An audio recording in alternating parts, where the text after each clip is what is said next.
We're diving into a powerful and transformative concept that can change your life dramatically. Imagine this. You always get what you visualize using only 2 words. Sounds intriguing, doesn't it? This simple yet profound technique has the potential to completely reshape your reality, and it's based on the core principles of what I teach about the power of the mind and the quantum field. Let's start by understanding that our thoughts and feelings are not just abstract concepts. They are tangible energies that shape our reality. According to the quantum model of reality, everything you experience is a reflection of your inner state. What does this mean? It means that your thoughts and feelings create a vibration, a frequency that interacts with the quantum field. When you align your energy with the outcome you desire, you become a magnet for that outcome. This is where the 2 words come in. When we talk about visualization, we often get caught up in complex techniques and long meditations. But what if I told you that the essence of manifestation could be distilled into just 2 simple words? These 2 words are not magic spells, but rather a powerful focus of your intention. The secret lies in understanding how to use these words effectively to rewire your brain and align your energy with your goals. Let's start by diving into what visualization really means. Visualization goes beyond just daydreaming about your goals or aspirations. It's a powerful tool that involves creating a detailed and vivid mental picture of what you want to achieve. But it's not enough just to see the image in your mind. You need to bring it to life with strong emotions, as if your dream has already come true. Think of visualization as tuning a radio. Imagine you're trying to listen to your favorite music station. To hear it clearly, you need to adjust the radio dial until you find the right frequency.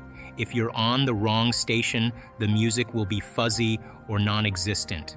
Similarly, when you visualize, you're tuning your brain to a specific frequency that matches your desired outcome. If your mind is not aligned with the frequency of your goal, it's like being on the wrong radio station.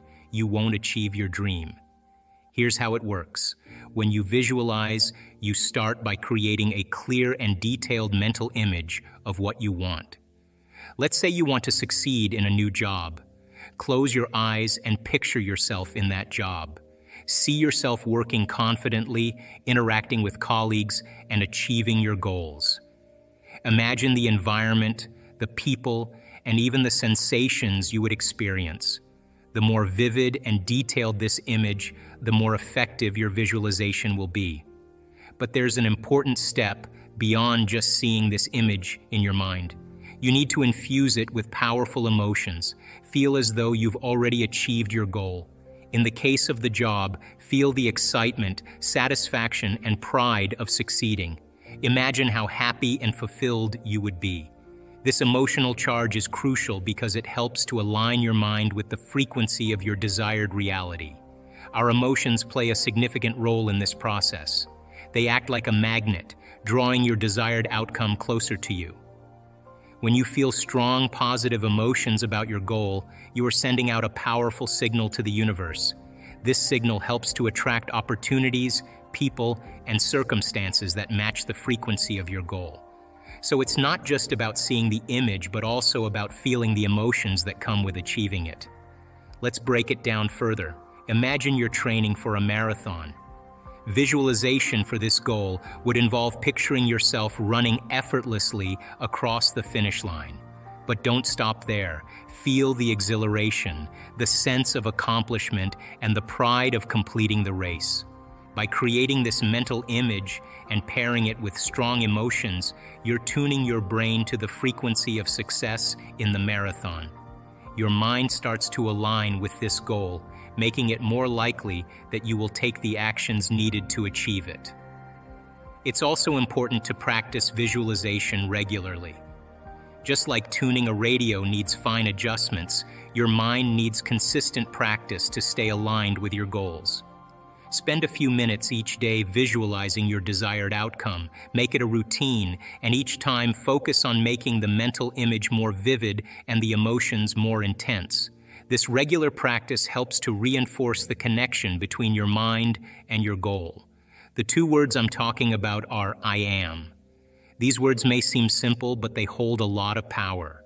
They are incredibly significant because they help shape who you are and what you become. When you use I am, you're making a strong statement about yourself and your reality. Let's explore why these two words are so impactful and how they can influence your life.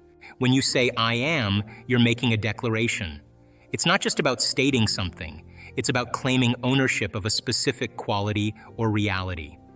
For example, if you say I am confident, you're declaring that confidence is a part of who you are. You're not just hoping to be confident, you're identifying yourself as someone who is confident. This helps to align your identity with the state you want to achieve. The words I am are more than just words. They are powerful affirmations. They represent your sense of self and your existence. Think of them as a way of setting your own reality. When you say I am, you're not just talking about yourself. You're also sending a message to the universe and to your subconscious mind. This message is about who you are and who you want to be. By using I am, you are tapping into a deep, fundamental aspect of your identity. These words help to create a sense of self and align your actions with your goals. For example, if you want to be more successful, saying I am successful helps to reinforce that idea in your mind. It's like drawing a clear picture of what success looks like for you and then stepping into that picture as if it's already your reality. The impact of I am goes beyond just personal affirmations. These words resonate with the quantum field, which is the field of infinite possibilities that exists around us. The quantum field responds to the energy and vibrations we put out. When you say I am, you're sending out a vibration that aligns with your desired state. This can help to attract opportunities, people, and situations that match that vibration. For example, if you constantly tell yourself, I am healthy, you're not just repeating a phrase, you're aligning your mind and body with the state of health. Your subconscious mind starts to believe this statement, and as a result, you may find yourself making healthier choices and feeling better overall. This alignment helps you to manifest the reality you desire. It's also important to note that the words I am are not just about positive affirmations. They are about owning and embracing your current state as well. If you say, I am struggling, you're acknowledging your current reality. While it's important to recognize where you are, it's equally important to use I am to shift towards where you want to be.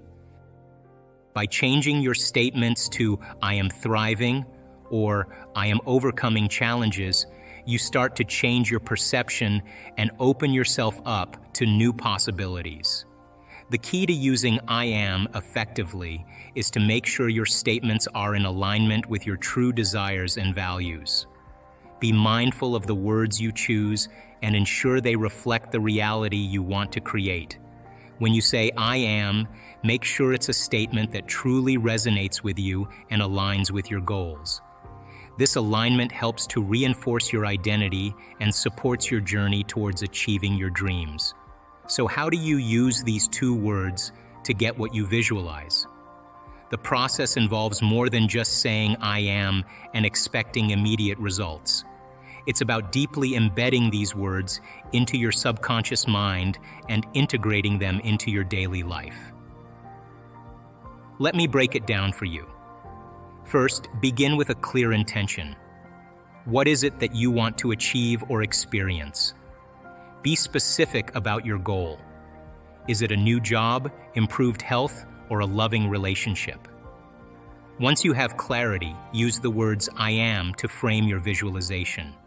For instance, if you desire a new job, you might visualize yourself in that role and then affirm, I am successful in my new job. The power of these words comes from their ability to create a sense of immediacy and presence. When you say I am, you're not just hoping for something to happen in the future, you're affirming that it is happening now.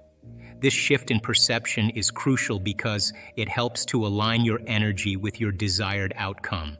Instead of waiting for a future event, you're living it in the present moment. Next, immerse yourself in the feeling associated with your visualization. Feel the excitement, joy, and gratitude as if your goal has already been achieved. This emotional charge is what gives your intention the energy it needs to manifest. The emotion you feel is the frequency that your body sends out to the quantum field. When you combine this elevated emotion with a clear intention, you create a powerful magnetic field that attracts your desired outcome. It's important to practice this regularly. Consistency is key to reprogramming your subconscious mind and maintaining a high vibrational state. Incorporate I am affirmations into your daily routine. Repeat them during meditation, while visualizing, or even as you go about your day. The more you repeat these affirmations, the more your brain starts to accept them as reality. This process helps to dissolve any limiting beliefs or old patterns that might be holding you back. Now let's talk about the quantum field. The quantum field is a realm of infinite possibilities. Everything you want already exists in this field, waiting for you to tap into it. The key is to align your energy with the frequency of your desired outcome. When you do this, you create a vibrational match between yourself and your goal. This is when you start to see miracles happen. The two words I am act as a bridge between your current reality and the reality you want to create. They help you step into the feeling of already having achieved your goal. By doing this, you start to attract experiences and opportunities that align with your new reality. It's like shifting from one radio station to another. Once you're on the right frequency, the music starts playing. Let's use an example to illustrate this. Imagine you're aiming for better health. You could visualize yourself as vibrant and energetic. Then use the words, I am healthy and strong. As you repeat this affirmation, focus on how it feels to be healthy. Imagine the activities you can do, the energy you have, and the sense of well-being. This practice creates a vibrational match with the state of being healthy. Over time, this alignment will bring changes in your life that reflect your new state of health. One important part of transforming yourself is overcoming the old self. The old self is the part of you that is stuck in past habits, old patterns, and limiting beliefs. This is the version of you that might be holding you back from reaching your full potential. To truly change and grow, you need to let go of these old ways of thinking and embrace a new version of yourself. The old self is often shaped by past experiences and negative beliefs. For example, if you've always believed that you're not good enough or that you can't succeed, those beliefs can keep you from moving forward. These old beliefs might have been formed from past failures or from messages you've heard from others. They become a part of your identity, influencing how you see yourself and how you act. To make a real change, you need to overcome these outdated beliefs and habits. It's like shedding an old skin to make way for a new one. You have to be willing to let go of who you were and start becoming who you want to be. This isn't always easy because it requires you to face and release parts of yourself that you've held on to for a long time. The two words I am are a powerful tool for this transformation. They help you move from the old self to the new self. When you use I am, you are making a statement about who you are now and who you want to become. For example, if your old self believes that you are unworthy or incapable, using I am can help you change that belief.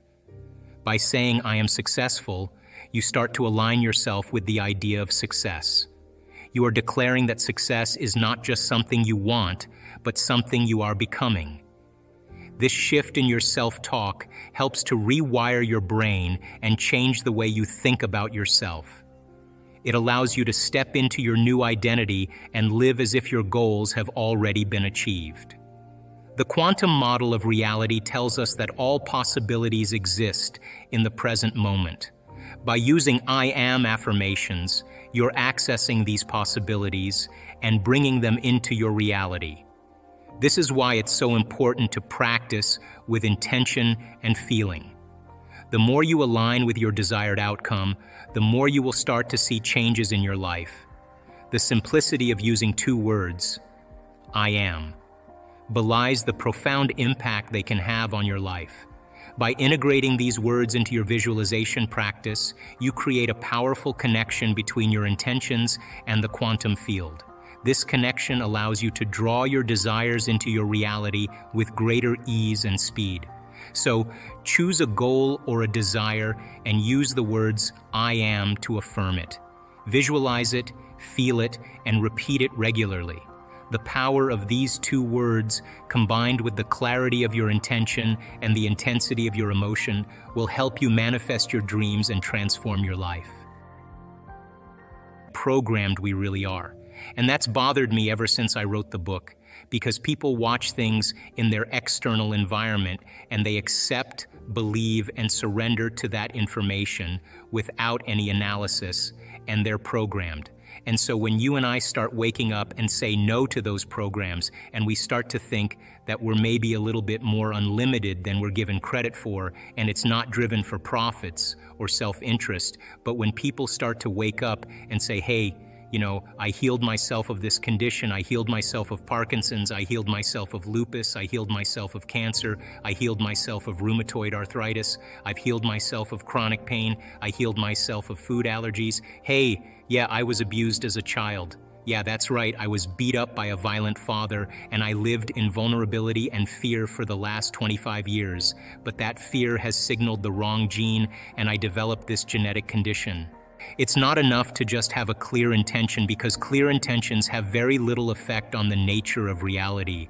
Most people don't know that they're moving in and out of the quantum field 7.8 times per second, that you're vibrating in and out of the field all the time, and every time you leave, you disappear, and when you come back, you disappear into that field of information, and you come back with information.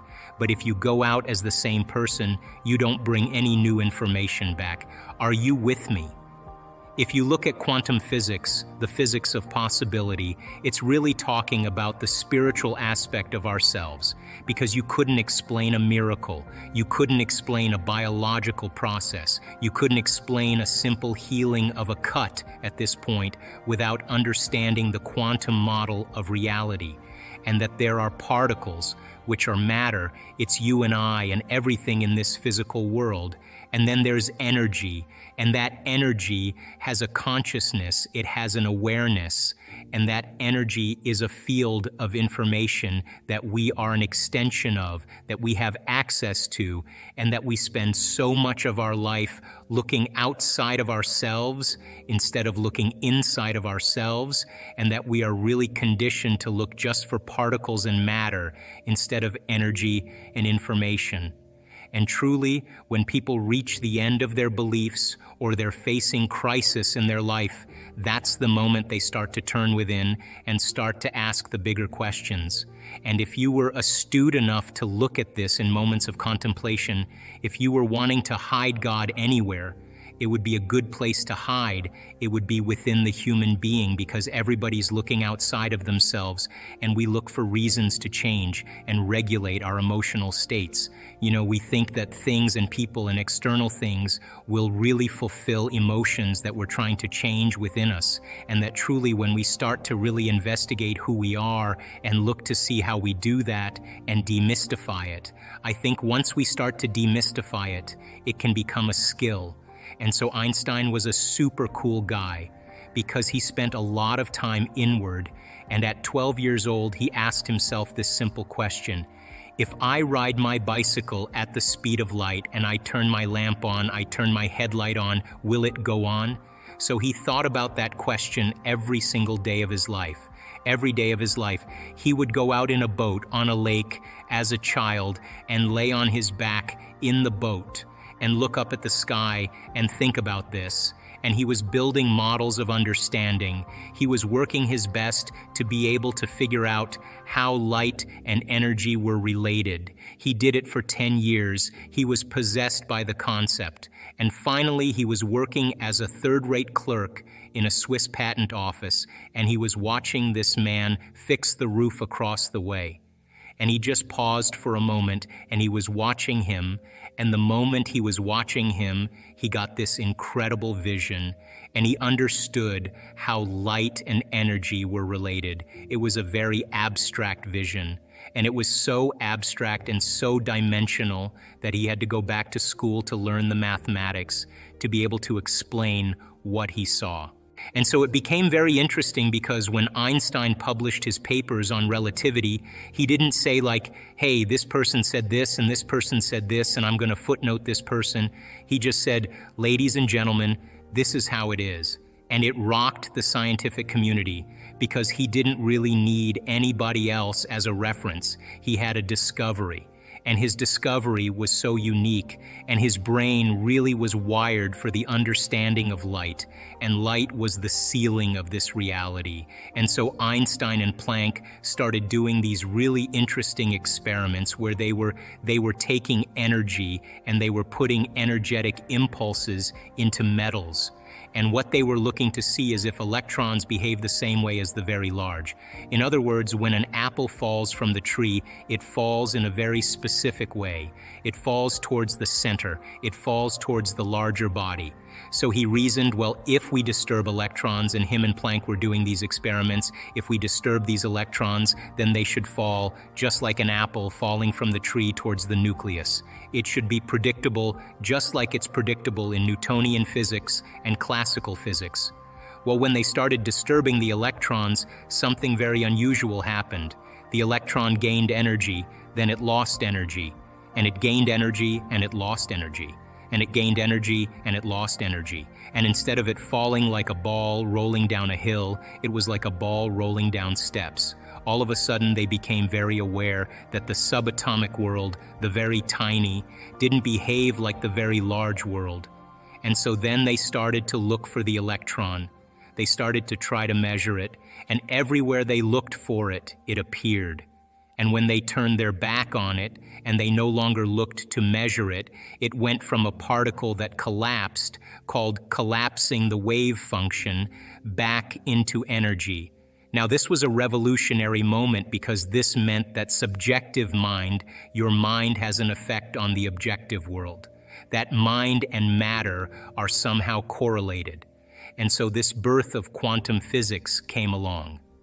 And this quantum physics experiments say that you cannot do a quantum physics experiment without an observer around. In other words, a mind always has to be present because it will influence the outcome. You with me? So now that invisible field of spirit, that invisible field of information and energy, somehow you as an individual can influence the nature of reality with your mind. So now Einstein had a lot of trouble with this because he said God doesn't play dice and it doesn't work like this, but his brain was wired for light. And so he had the abstraction and he was getting the download of information, understanding the field of light. And the quantum physicists were saying, well, actually, there's a field of information beyond space and time, beyond light, where everything is unified. You can take two photons that have been somehow related in a specific atom and shoot them to the opposite ends of the universe. And the moment you affect one photon at the exact same time, the other one is affected. So they were being connected or affected in a realm faster than the speed of light. In other words, it would take time if you affected one for the other one to be affected. But if they were beginning to be affected at the exact same time, they were connected in a realm beyond physical reality. Are you with me? And so when the movie What the Bleep came out, and we basically made an effort to show that your mind has an effect on reality, and that in order for you to begin to change your reality, you got to change your mind and change the way you live your life. And we wanted people to become inspired by the process of creation, really give it a shot. And that independent of your gender, of your race, of the color of your skin, of your intellectual ability, independent of your past, independent of your age, that on some level, we are all divine creators. and that these models of reality that have separated individuals have all been built on human beings living in a very limited state of mind. And so when quantum physics was born and the whole concept of reality began to unfold, people started to really challenge the nature of reality and that concept that you are somehow connected because you are made of photons and atoms and electrons, that on some level you are an organization, a community of 70 trillion to 120 trillion cells, and all of those cells are made up of atoms and molecules and chemicals. And all of those are working in a coherent form to express yourself as a physical body. Some of the research shows that, 90% of the thoughts that we think on a daily basis are the same thoughts as the day before. So if you think that your thoughts have something to do with your destiny, and 90% of your thoughts are the same known thoughts that you're always thinking, then your life should stay the same. Because the same thoughts lead to the same choices. The same choices lead to the same behaviors. Same behaviors create the same experiences. The same experiences produce the same emotions. Those same emotions tend to influence the way we think. And our biology, our neurocircuitry, our neurochemistry, our hormones, and even our gene expression is equal to how we think, how we act, and how we feel. And how you think, how you act, and how you feel is called your personality. And your personality creates your personal reality. That's it. So then it makes sense then. If you want to create a new personal reality, a new life, you're going to have to change your personality. And you've got to start thinking about what you've been thinking about and change it. You've got to become aware of your unconscious habits and behaviors, even how you speak. Then you have to look at the emotions that you live by every single day and decide, do these emotions belong in my future? So many people try to create a new life as the same person. In order to create a new personal reality, you've got to change your personality. So the principle in neuroscience says that nerve cells that fire together wire together. Thinking the same way, making the same choices, demonstrating the same actions, creating the same experiences that stamp the same networks of neurons into the same patterns, all for the familiar feeling called you. And you do that for 10 years in a row. You're going to hardwire your brain into a very finite signature because you're firing and wiring that way. And that box in the brain, that becomes our personality, becomes our identity. And by the time we're 35 years old, for the most part, we've done something so many times that the body now knows how to do it as well as the mind. And that's a habit. So we have these unconscious programs of behaviors, automatic habits, redundant emotional reactions, hardwired beliefs, perceptions, attitudes that function just like a computer program.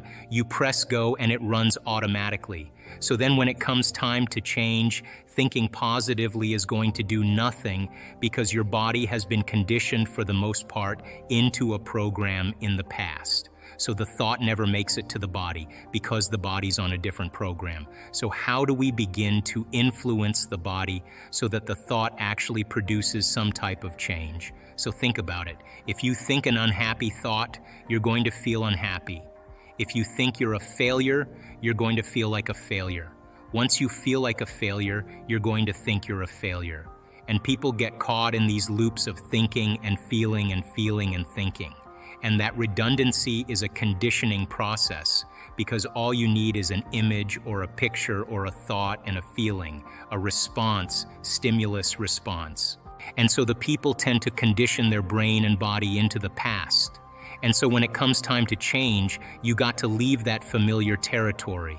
And any choice that you make, if you said, hey, I'm going to eat a better diet, I'm going to wake up early and work out, I'm going to do meditation, the moment you decide to do something differently, get ready because it's going to feel uncomfortable. It's going to feel unfamiliar. There's going to be some uncertainty. You're not going to be able to predict the next moment. That means you've left your known biology and you're stepping into the unknown. Now, theoretically, that sounds great, but if the body has been conditioned into a familiar feeling, it's in the known. The moment you take it outside the familiarity, it wants to go back to where it's comfortable. So the body starts influencing the mind. And this is where people say, I want you to start your diet tomorrow. Oh, why don't you start working out this evening? You're really never going to change. You're too tired. You have a headache. This doesn't feel right. And this is where people talk themselves out of it. Because if they respond to that thought leads to the same choice, which leads to the same behavior, creates the same experience, produces the same feeling. And then they say, this feels right? No, that feels familiar. So going from one state of mind and body to another state of mind and body, you got to cross a river. And the hardest part about change is not making the same choice as you did the day before. Now, once people understand that they're going to be uncomfortable, then the question is, what thoughts do you want to fire and wire in your brain? What behaviors will you demonstrate in one day? And the act of closing your eyes and rehearsing who you're going to be when you open your eyes begins to install neurological hardware in your brain to look like you've already done it. Now the brain, which is typically a record of the past, now becomes a map to the future. And if you keep doing it, the hardware begins to become a software program. And you start behaving differently. And then if you can teach your body emotionally what the future will feel like, that means then you're not going to wait for your wealth to feel abundant or your success to feel empowered or your new relationship to feel love. In fact, the moment you start feeling abundant, you're generating wealth.